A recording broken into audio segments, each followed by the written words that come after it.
Hello दोस्तों, मैं हूँ प्यारी सी छोटी सी टूनी चिड़िया और मैं आज आपके लिए लाई हूँ एक बहुत ही प्यारी कहानी, मेहनत का फल। दोस्तों, वीडियो को लाइक जरूर करिएगा और चैनल को सब्सक्राइब किए बिना बिल्कुल मत जाइएगा।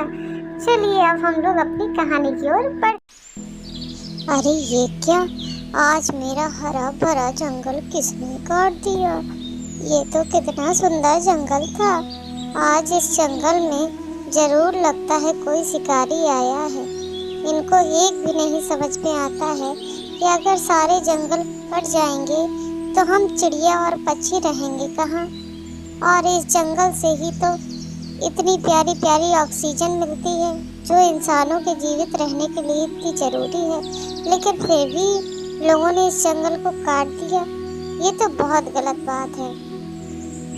कालू कौवा जंगल की ऐसी दुर्दशा देखकर बहुत दुखी हो जाता है, क्योंकि ये जंगल ही तो उनका घर है और इस जंगल की ऐसी हालत की गई है। अब वो लोग कहाँ रहेंगे और कैसे अपना जीवन गुजारेंगे, इस बात की कालू कौवा को बहुत ज़्यादा चिंता थी। वह सोचने लगा कि कुछ ना कुछ तो करना पड़ेगा। अगर जंगल ऐसे ही नष्ट हो गए तो हमारा तो नामो निशान मिट जाएगा। आखिर इन इंसानों को क्यों नहीं समझ में आता है कि आखिर सारे जंगल नष्ट हो जाएंगे तो हम लोग कैसे जीवित रहेंगे। तब वह सोनी चिड़िया के पास गया और बोला, सोनी चिड़िया, क्या तुमको पता है कि हमारे जंगलों को इन इंसानों ने बड़ी बेरहमी से काट डाला है। पूरे पेड़ों को काट डाला है। आप बताओ हम लोग कहाँ रहेंगे। ये जंगल ही तो हमारे घर हैं, हम इनमें घोंसले बनाते हैं और इसमें खाली हमारा बस तो फायदा है नहीं, इंसानों को भी कितना फायदा है। ये प्रकृति की गर्मी को कम करते हैं पेड़ पौधे और वातावरण में ऑक्सीजन गैस देते हैं जो इनके जीवित रहने के लिए, हम लोगों के जीवित रहने के लिए बहुत ज़्यादा ज़रूरी है। प्रकृति का संतुलन बनाते हैं, लेकिन ये इंसान इतना स्वार्थी हो गए हैं कि अपने स्वार्थ और लाभ के आगे जंगल के जंगल काटने पड़ जाएं तो इनको एक भी नहीं समझ में आता है। इन्हें लगता है कि पूरी धरती हमारी ही है और हम बस रहेंगे इस धरती में और हम पक्षियों को नहीं रहने देंगे। अब बताओ क्या किया जाए, जंगल तो कट गया है। मेरा मन तो बहुत दुखी हो रहा है। सोनी चिड़िया, तुम कुछ बताओ। हाँ कालू कौवा, तुम ठीक कह रहे हो। इंसानों ने तो हमारे जंगलों को ही उजाड़ दिया है। अब हम कहाँ रहेंगे, ये तो बड़ी चिंता की बात है। लेकिन रोने से और परेशान होने से तो कुछ होने वाला नहीं। अब ऐसा करते, चलो जंगल के सभी जानवरों को समझाएंगे और उनको बताएंगे कि पेड़ पौधे हमारे इस पर्यावरण के लिए, हमारी धरती के लिए, हम सबके जीवन को बचाने के लिए कितना जरूरी है। पेड़ पौधे नहीं होंगे तो ना तो इंसान इस दुनिया में रह पाएंगे, ना हम पशु पक्षी रह पाएंगे। इसलिए सबको पेड़ों का महत्व समझना चाहिए और जितना हो सके अधिक से अधिक पेड़ लगाने चाहिए, क्योंकि पेड़ रहेंगे तभी हम सब लोग जीवित रह पाएंगे। पेड़ हमको जीवनदायिनी गैस ऑक्सीजन देते हैं जिससे हम सभी लोग सांस लेते हैं। और इंसान अपने स्वार्थवश इन पेड़ों को काट डालता है और यही सोचता है कि इस धरती में खाली हम ही रहेंगे और दुनिया में किसी को नहीं रहने देंगे, तो कि बिल्कुल गलत बात। और वह सबको समझाने जंगल की ओर निकल जाती है। सुनो भाइयों, हमारा जंगल बहुत ही खतरे में है। बहुत सारे लोग आकर जंगल को काट रहे हैं जिससे हमारा जंगल नष्ट हो रहा है। इसलिए हम सबको अभी से पेड़ पौधे लगाकर अपने जंगलों को बचाना चाहिए। चलो कोशिश करते हैं एक साथ।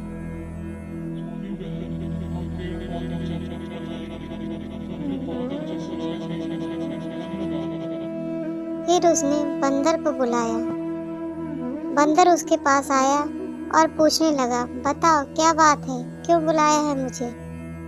बंदर भाई, हमारा जंगल धीमे धीमे नष्ट हो रहा है। हम सबको कोशिश करके अपने जंगल को बचाना चाहिए। बताओ सोनी बहन, मैं इसमें क्या कर सकता हूँ अपने जंगल को बचाने के लिए जो भी करना होगा वो मैं जरूर करूँगा।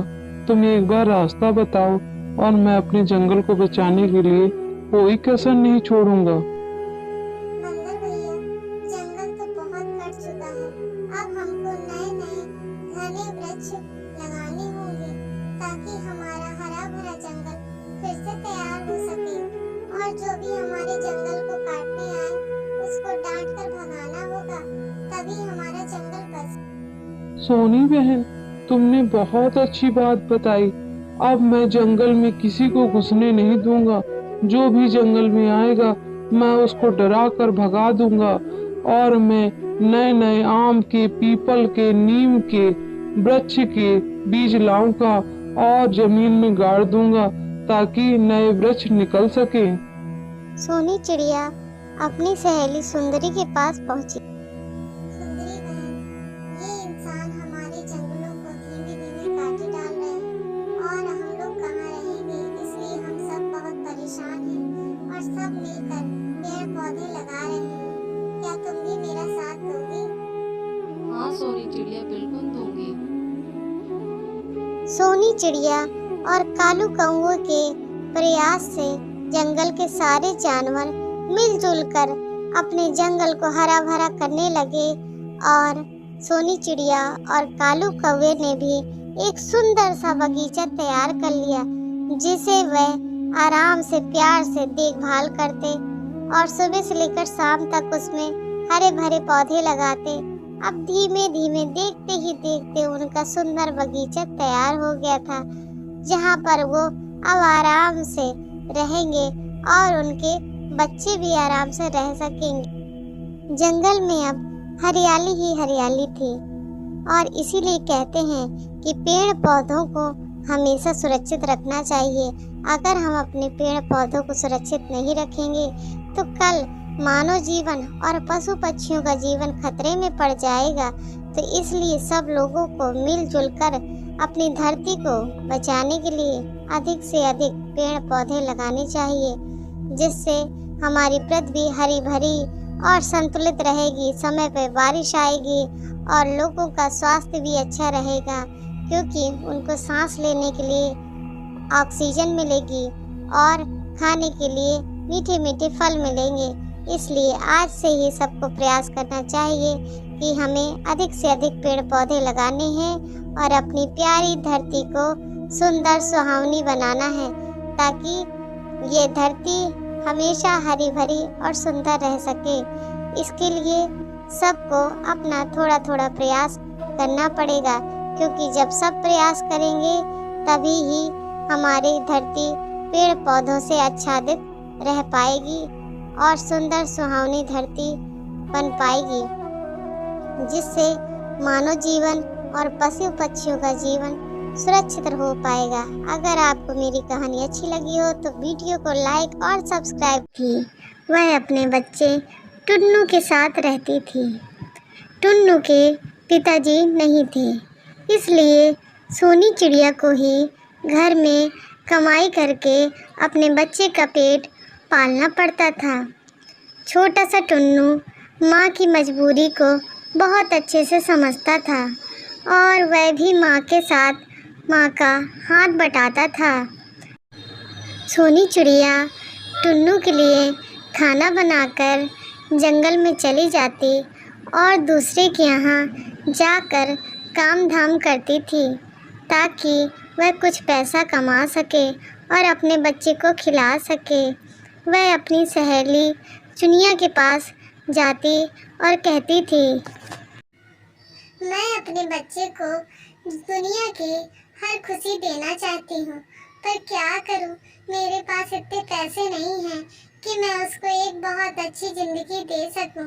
फिर भी मेरे से जितना हो सकता है मैं उतनी कोशिश करके अपने बेटे का पेट ज़रूर भरना चाहती हूँ।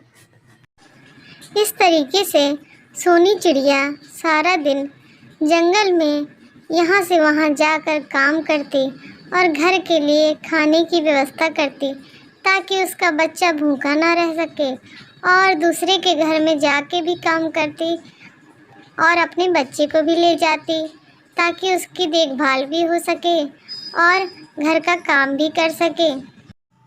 अरे जल्दी जल्दी हाथ चलाओ, कितना धीमे धीमे काम कर रही हो।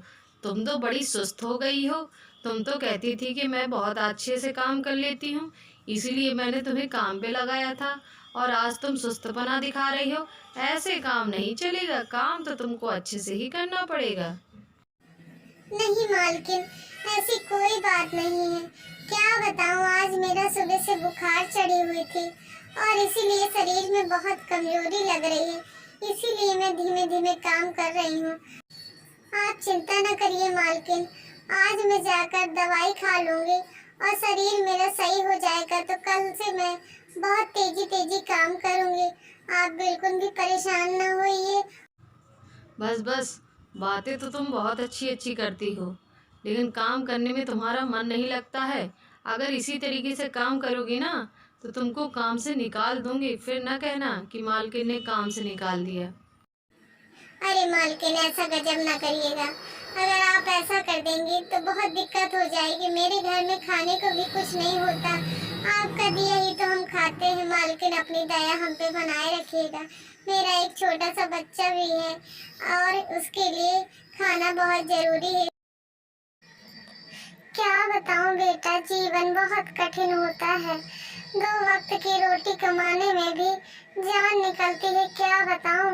और जहाँ भी काम करने जाती हूँ सब लोग मुझको बातें सुनाते हैं कि तुम काम नहीं करती। क्या बताऊं, आज सुबह से इतना बुखार चढ़ा था कि मन बहुत दुखी हो रहा, शरीर नहीं चल रहा। बेटा, आज तुम्हारे पापा होते तो आज ये दिक्कत ना होती।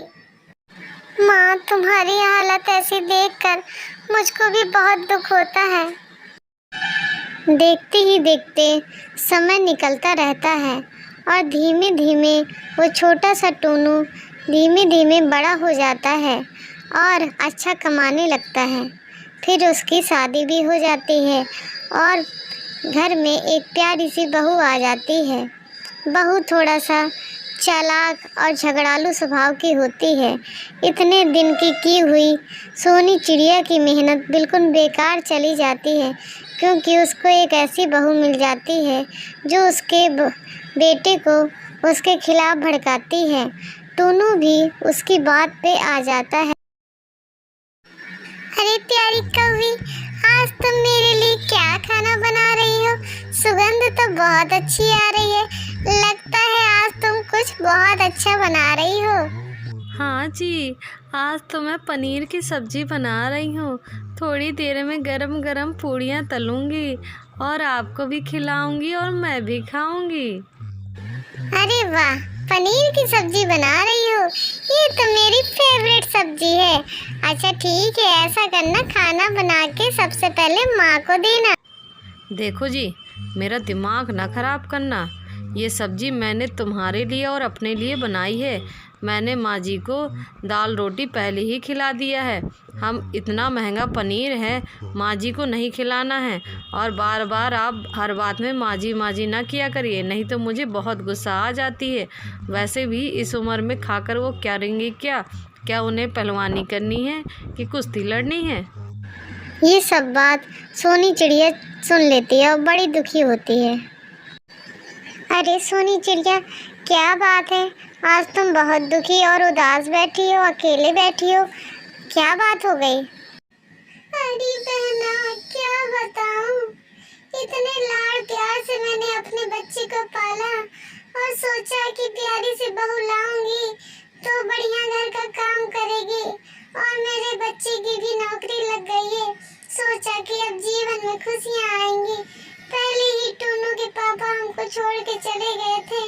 जीवन इतना दुख भरा रहा, सोचा बच्चे के साथ रहूंगी तो जीवन में खुशियां मिलेंगी, लेकिन आज उसकी बहू ऐसी आई है कि वो मुझको एक सब्जी तक नहीं खिला सकती और पति को मना कर रही थी कि सब्जी मत खिलाना। टूनू ये सारी बात सुन लेता है और अपनी माँ से कहने लगता है, क्यों माँ, ये कितनी गलत बात है। आप घर की बातें दूसरों को बताती हैं। आखिर एक सब्जी के लिए ही तो मना कर दिया था, और तो बाकी हम आपका सारा खाना पीना देखते ही हैं, लेकिन आप इतनी सी बात दूसरों को बता रही हैं। ये तो बहुत गलत बात है माँ। अब तो तुम बहुत बदल गई हो। ये बात तुम्हारी बहू जानेगी तो कितनी दुखी होगी। तुम वही काम करती हो जिससे तुम्हारी बहू को दुख मिले। ये बिल्कुल भी अच्छी बात नहीं है माँ। अगर ऐसा करोगी तो हम तुम्हारे साथ नहीं रहेंगे। ये बात सुनकर सोनी चिड़िया का दिल बहुत बुरी तरीके से टूट जाता है और सोचती है कि क्या फ़ायदा हुआ मेरी इतनी मेहनत का, मेरे इतने प्यार दुलार का। आज तो मेरा बच्चा ही मुझको घर से निकालना चाहता है। एक माँ अपने बच्चे को बहुत ही प्यार दुलार और बहुत मेहनत से पालती है। किसी भी बच्चे को अपनी माँ के साथ ऐसा नहीं करना चाहिए जितने प्यार दुलार से उसने बच्चे को पाला है।